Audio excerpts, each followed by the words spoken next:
He thought she was debris.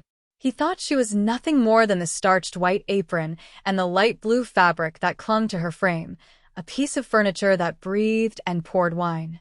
He looked at her hands and saw servitude. He should have looked at her eyes and seen the predator waiting in the tall grass. It is a fatal error men of power often make, mistaking silence for submission and stillness for fear. But in the city of rain and neon, where the shadows stretch long enough to hide sins, the waitress, known as Imani, was not merely surviving the night shift. She was hunting, waiting for the moment when the mask could slip, just an inch, to reveal the steel beneath the skin.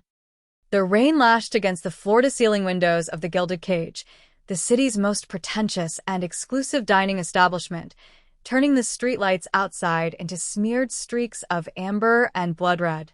Inside, the air smelled of truffle oil, expensive cologne, and the metallic tang of fear that radiated from the staff. Imani stood near the service station, her posture perfect, her face a serene mask of indifference. She adjusted the white apron tied around her waist, her fingers moving with the precision of a surgeon or an assassin. To the manager, a sweating, balding man named Mr. Henderson who treated his ulcers with whiskey and antacids, Imani was a reliable nobody. She was the one who took the shifts no one wanted, who cleaned the messes the high rollers left behind without complaint, and who possessed a face beautiful enough to please the guests, but stoic enough to be forgotten the moment they left. That was the point. Invisibility was not a curse. It was armor. She watched the dining room with eyes that missed nothing, the illicit affair at table 7, the drug deal disguised as a business merger at table 3, and the politician drinking away his conscience at the bar. She was a recording device with a pulse, storing every detail in a mind that had been trained in halls far more dangerous than a fine dining restaurant. The thunder rumbled low and deep, vibrating through the soles of her sensible work shoes, a drumbeat signaling the approach of a storm far more volatile than the weather. The atmosphere in the Gilded Cage shifted the moment the headlights swept across the front entrance. 3 black SUVs, armored and imposing, cut through the rain like sharks parting the ocean, screeching to a halt at the valet stand. The change inside the restaurant was instantaneous and physical. The ambient chatter dropped 3 octaves, the clinking of silverware ceased, and the air conditioning seemed to drop the temperature by 10 degrees. Imani felt the shift on the back of her neck, a prickle of instinct that she hadn't felt since she left her old life behind. The double doors swung open, not by the hands of the guests, but held wide by the terrified valet. Enter the storm. A phalanx of men in sharp, tailored suits entered first, their eyes scanning the room with the practiced paranoia of professional violence. They checked corners, assessed exits, and categorized threats in seconds. And then, walking through the center of them like a king indifferent to the peasants, came Junho. Junho was 36 years old, handsome in a way that was almost offensive to the senses. His features were sharp, carved from cold marble, his eyes dark and abyssal, holding a boredom that was more terrifying than anger. He wore a charcoal suit that cost more than the building they were standing in, the fabric cutting a silhouette of absolute authority. He didn't walk. He glided, his movements economical and fluid. He was the head of the Syndic, the organization that currently held the city's underworld in a stranglehold. He was a man who didn't make threats because he was the threat. As he moved toward the private alcove at the back of the room, the obsidian table, the other diners averted their gazes, instinctively understanding that making eye contact with a predator was an invitation to be eaten. Mr. Henderson was practically vibrating with terror as he scurried over to Imani, grabbing her arm with a clammy hand. "You," he hissed, his voice cracking. "Table 12. The obsidian table. You take it. Sarah is in the bathroom crying and David refuses to go near them. Do not mess this up, or you won't just be fired. You'll be erased. Do you understand?" Imani looked down at the manager's hand until he released her, then nodded once. "I understand, sir," she said, her voice smooth and void of the panic he wanted to see. She picked up a tray, checked her reflection in the polished silver, blue dress pristine, apron crisp, and walked into the lion's den. Approaching the table was like walking into a vacuum where the normal laws of social gravity didn't apply. There were 5 men. 4 were clearly muscle, albeit high-end muscle, wearing suits that struggled to contain their bulk, their hands scarred and heavy on the tablecloth. Junho sat at the head, his back to the wall, facing the room. He didn't look up when Imani arrived. He was busy inspecting the blade of a steak knife, turning it over in his long, elegant fingers as if deciding whether it was sharp enough for his needs. The other men were loud, laughing in a coarse, barking manner, speaking rapidly in their native tongue. They were discussing territory, the breaking of bones, and the displacement of rivals with the casualness of men discussing golf scores. Imani stepped into their circle of violence with the grace of a dancer. "Good evening, gentlemen," she said, her voice a soft alto that cut through their noise without raising in volume. "May I start you with some water, or perhaps a bottle from the cellar?" The table went quiet, but not out of respect. It was the silence of wolves assessing a new intruder. One of the bodyguards, a man with a thick scar running through his left eyebrow, looked her up and down with a sneer that stripped her naked. He said something in his language to the man next to him, a crude comment about her hips and the likely price of her company for an hour. The table erupted in laughter. Imani didn't blink. She didn't flinch. She kept her eyes fixed on the center of the table, her expression one of polite, professional detachment. Junho finally looked up. His gaze hit her like a physical blow, cold, calculating, and utterly dismissive. He didn't see a person, he seen an object. "Wine," Junho said in English, his voice a deep baritone that commanded immediate obedience. "The 82 Petrus. And do not pour it if your hands shake." I detest clumsiness. It wasn't a request. It was a challenge. He wanted to see her crack. He wanted to see the tremble of the lower class in the presence of royalty. Imani met his gaze for a fraction of a second too long for a servant, a flash of defiance sparking deep in her pupils, before she lowered her head. "As you wish, sir." The ritual of service began. Imani moved with a rhythmic precision that was almost hypnotic. She returned with the bottle, presenting the label with 2 hands, executing the uncorking with a single, fluid motion that made no sound. The pop of the cork was a whisper. She poured a splash for Junho to taste. The table watched her, waiting for a spill, a slip, a drop to ruin the white linen tablecloth. Junho tasted the wine, his eyes never leaving her face. He swirled the crimson liquid, looking for a flaw in the vintage or a flaw in the girl. Finding neither, he gave a curt nod. She proceeded to fill the glasses. As she moved around the table, the conversation among the men resumed, reverting to their native language. They assumed, with the arrogance of the untouchable, that their words were encrypted by culture. They spoke of a shipment arriving at the docks at midnight. They spoke of a mole in the police department. They spoke of a man named the architect they planned to execute in 3 days. Imani poured the wine, her face a blank canvas, while her mind recorded every name, every time, and every location. She was a spy in the house of the enemy, armed with a wine bottle and a silence that they mistook for stupidity. But the tension was winding tight, a coil ready to snap. The bodyguard with the scar, emboldened by the alcohol and her lack of reaction, decided that verbal abuse wasn't enough. As she reached across to fill his water glass, he deliberately jerked his elbow back. The impact was hard. The crystal pitcher in Imani's hand wobbled, and a splash of ice water cascaded onto the table, soaking the edge of the bodyguard's expensive cuff. It was a setup, a petty power play designed to humiliate her for his own amusement. The reaction was instantaneous. The bodyguard slammed his fist onto the table, rattling the silverware. "You stupid bitch," he roared in English, standing up so abruptly his chair screeched against the floor. The restaurant went dead silent. Every head turned. Mr. Henderson, watching from the kitchen door, turned pale and covered his eyes. Imani stood frozen, the pitcher held firmly in both hands, water dripping from the lip.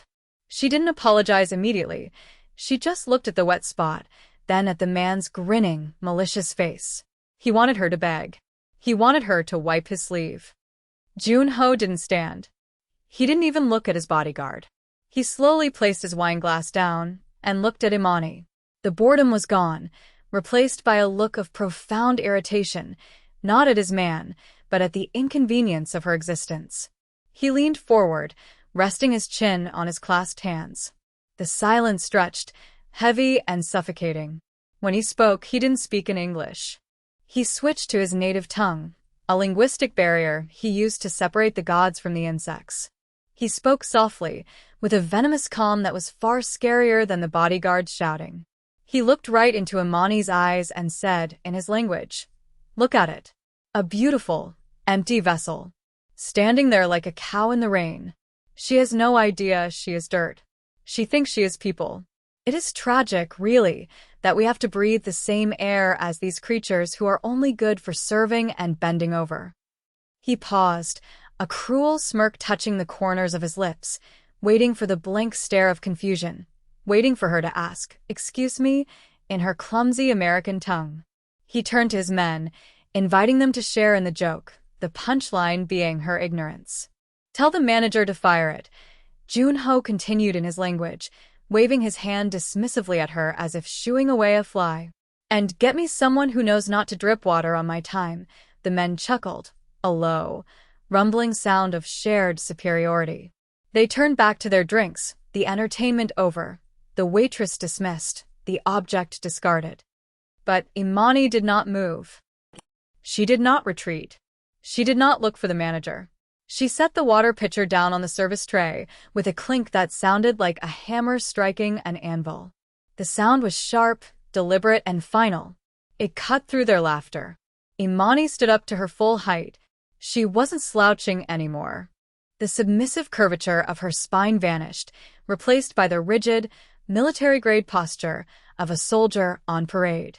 She took a breath, inhaling the scent of their arrogance, and then she exhaled fire. She looked directly at Junho, locking her gaze with his, violating every social contract of the room.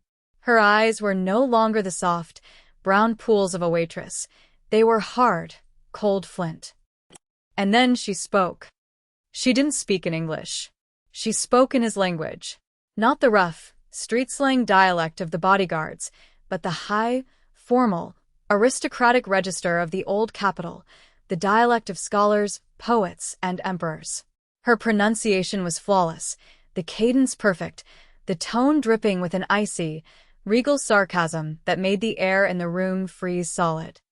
"The cow hears the butcher clearly, sir," she said in his tongue, her voice ringing out like a bell in the silence.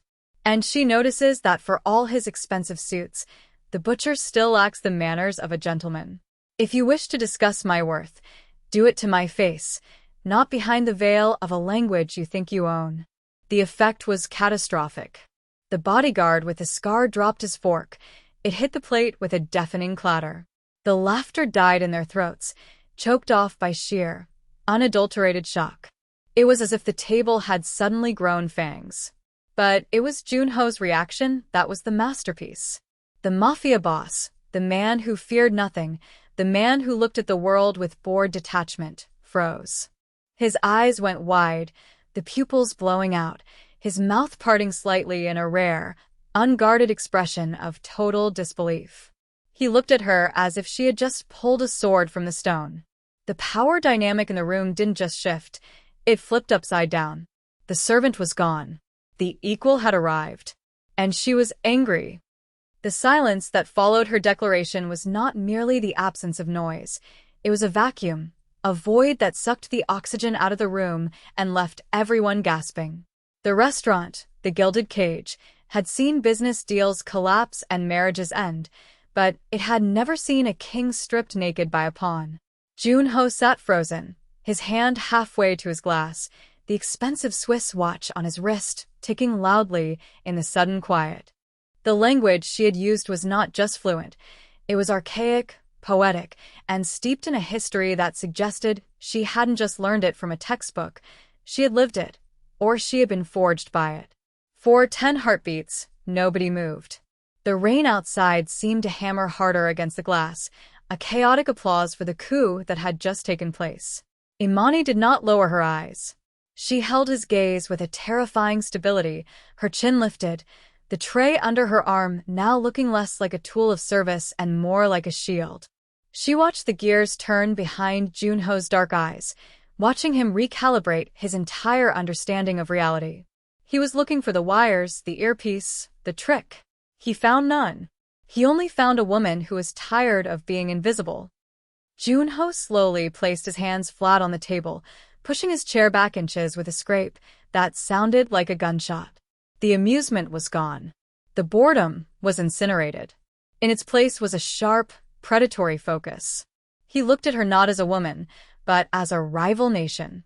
"You," he said, switching back to English, though his voice was rougher now, stripped of its smooth veneer. "Who are you?" It was the only question that mattered. Imani didn't flinch. "I am the person who ensures your glass is full, sir," she replied, her voice dropping back to the professional cool of the staff, though the mockery was evident in the subtext. "And I am the person who knows that if you send your shipment to the docks at midnight as you discussed, it will be seized by federal agents who have been watching the container since it left the port of origin." The air in the room curdled. The bodyguards stiffened, their hands diving inside their jackets. She had just signed her death warrant, or proved her immense value.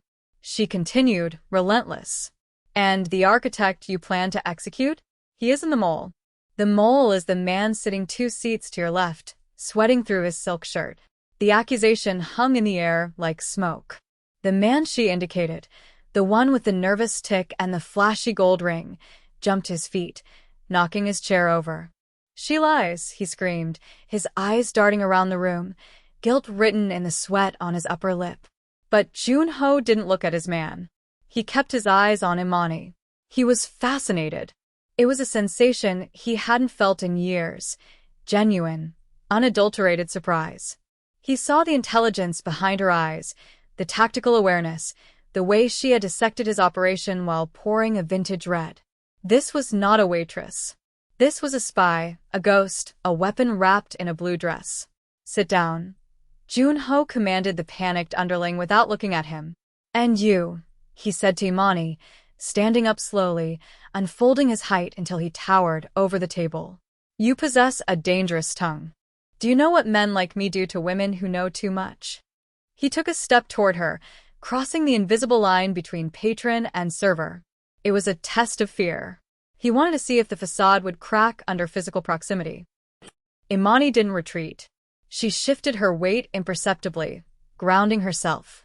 "I know exactly what men like you do," she said, her voice dropping to a whisper that only he could hear. "You underestimate. You assume.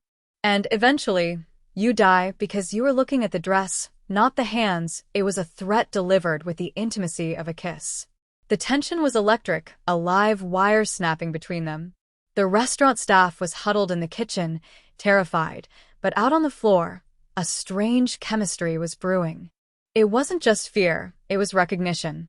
Game recognizes game.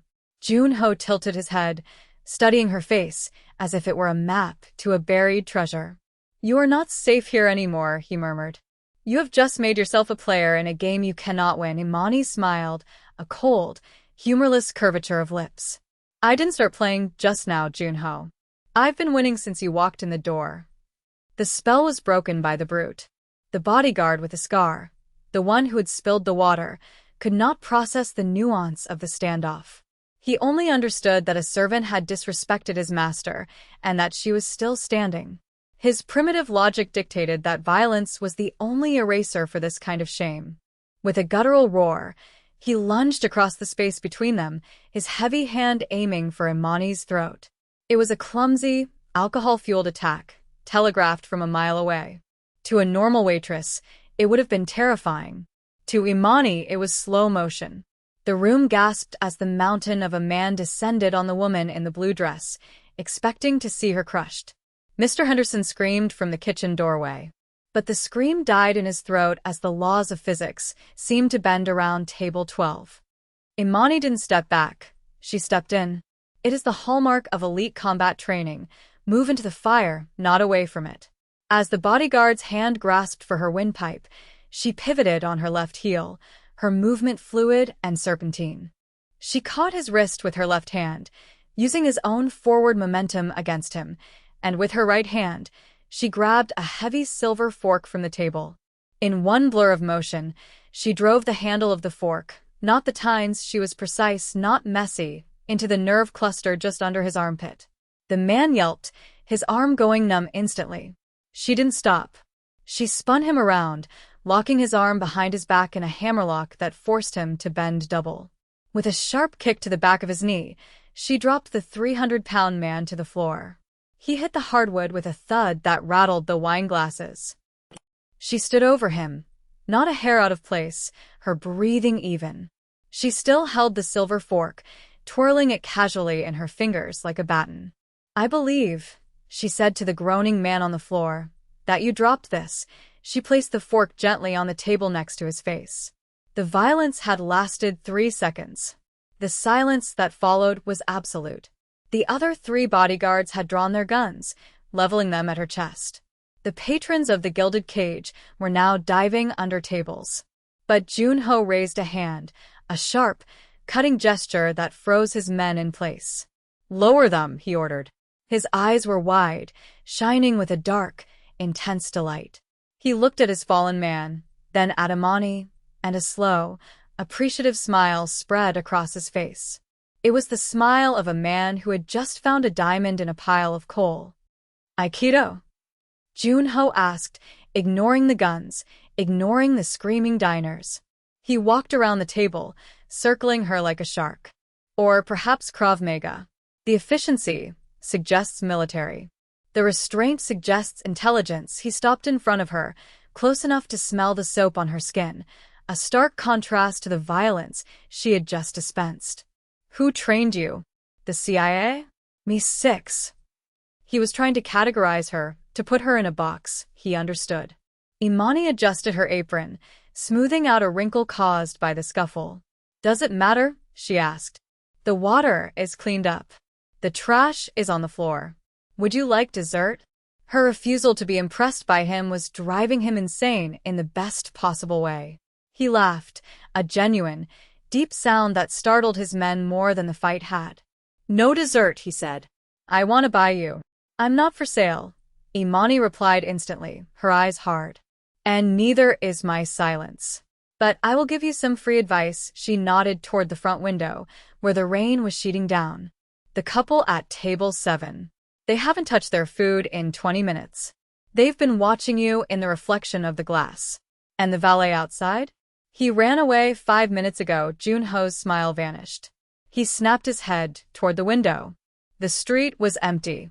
The ominous feeling of the storm suddenly felt very specific. "Ambush," he whispered. He looked back at Imani, realizing that while he was playing power games, she was assessing the tactical perimeter. She hadn't just humiliated him. She was saving him. "Why tell me?" he asked. "Why not let them kill me?" Imani looked at the door. "Because they didn't tip," she said dryly. "And I hate a mess." The first bullet shattered the front window before the sentence was finished. It wasn't a warning shot. It was a kill shot. The glass exploded inward in a shower of diamond shards, mixing with the rain to create a deadly mist. The round took the head off the flower vase on the center of their table. Chaos erupted. The Gilded Cage transformed from a fine dining establishment into a killbox in a fraction of a second. The couple, at table 7, flipped their table, drawing automatic weapons from a gym bag beneath it. The front doors were kicked open by masked men in tactical gear. The sound was deafening. The roar of gunfire, the shattering of crystal, the screams of the wealthy. Junho was fast, flipping the heavy oak table to create a barricade, dragging Imani down with him. But she was already moving. "Kitchen!" Imani shouted over the noise of the submachine guns. "The back exit leads to the alley." She wasn't waiting for him to lead. She was taking command. She grabbed a steak knife from the floor, the very one Junho had inspected earlier, and threw it with terrifying accuracy. It struck the gunman from table 7 in the shoulder, buying them a second of suppressive fire. Junho's men were returning fire, but they were pinned down. The traitor, the man Imani had identified, tried to run toward the attackers, shouting, "I'm with you. only to be cut down by the crossfire. There is no honor among thieves, and there is no mercy in a firefight. Junho pulled his own weapon, a sleek, silver pistol, and fired 2 controlled shots over the barricade. He looked at Imani, crouching beside him in the debris of wine and glass. She didn't look scared. She looked alive. "You have a gun?" she asked, eyeing his weapon. "Give me the spare." Junho looked at her, the adrenaline surging through his veins. He reached to his ankle holster and pulled out a compact backup piece, sliding it across the floor to her. She checked the chamber with a practiced snap. "Cover me," she ordered. The absurdity of the situation hit him, the Mafia boss taking orders from the Waitress. But he didn't argue. He popped up and laid down a suppressing spray of bullets. Imani moved. She didn't run. She flowed. She used the cover of the booths, moving low and fast, flanking the attackers who were focused on Junho. She moved like a shadow, emerging on their flank. 2 shots, 2 drops. She was efficient, brutal, and utterly calm. She cleared the path to the kitchen. "Go," she signaled. Junho and his 2 surviving bodyguards scrambled toward the kitchen doors. The kitchen was a labyrinth of stainless steel and steam. Cooks were cowering in the walk-in freezer. Imani led them through the maze, kicking open the heavy steel back door into the rain-slicked alley. The storm was raging now, the thunder drowning out the sirens wailing in the distance.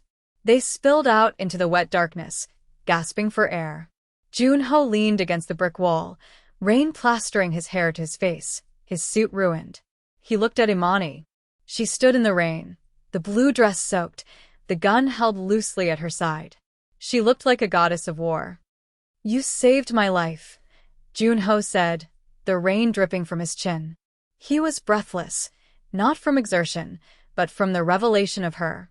He stepped toward her, the danger of the night acting as a potent aphrodisiac. "You come with me. Now. I can protect you. I can give you the world." It was an offer of partnership, of power, of something darker and more intense. He reached out a hand, offering her a place at his side, on the throne of the underworld. The bodyguards watched, stunned. This was unprecedented. The king was bowing to the queen. Imani looked at his hand, then up at his face. The sirens were getting closer. Blue and red lights flashed against the brick walls, illuminating her face in strobe-like bursts. She engaged the safety on the gun and wiped her prints off it with the hem of her apron before tossing it into a dumpster. "I don't want your world, Junho," she said, her voice cutting through the storm. "It's too small." She backed away, moving toward the shadows of the alley exit. "And I don't need your protection. I survived you, didn't I?" "Wait," Junho shouted, desperation cracking his voice. "At least tell me your name." "Your real name." He stepped forward, but she was already fading into the darkness, blending with the night, as if she were made of it. She stopped for 1 second, turning back.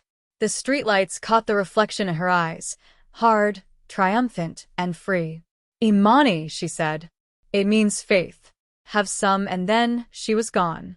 Vanished into the city that eats people alive. Junho stood alone in the rain, surrounded by the wreckage of his evening, realizing he had just met the only thing in the world he couldn't control. 6 months later, the skyline of the city had not changed, but the balance of power within it had shifted. Junho sat in his office at the top of the obsidian tower, looking out at the sprawling metropolis through bulletproof glass. The city was a grid of lights, a circuit board of corruption and commerce. He was more powerful now than he had been that night at the restaurant. The traitor was dead, the architect was neutralized, and his grip on the territory was absolute. Yet, on his desk, in the center of the mahogany expanse, sat a cheap, stainless steel fork. It was the only flaw in the perfection of his office.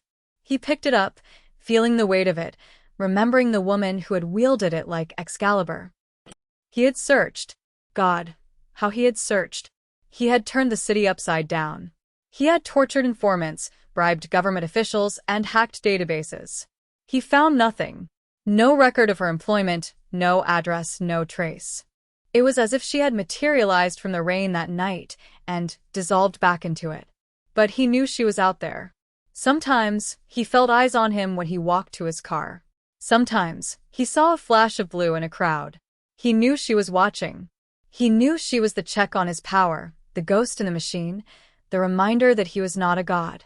And in the quiet of the night, he found himself wishing for another storm, just to see if the lightning would strike twice. He spun the fork on the desk. It was waiting. He was waiting. But what about you?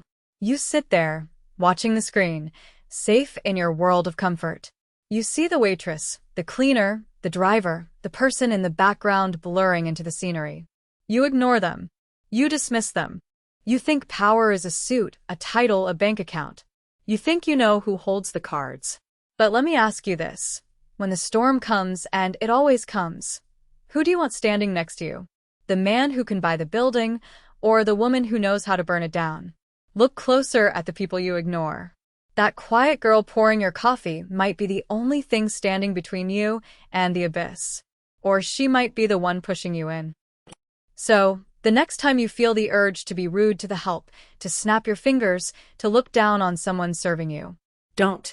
Because you never know who is wearing the apron. You never know when the wolf is dressed in wool. And by the time you realize your mistake, it will be too late to apologize. Don't forget to like and subscribe for more stories from the shadows. The city has a million stories, and I see them all. Until next time, keep your eyes open. You never know who's watching.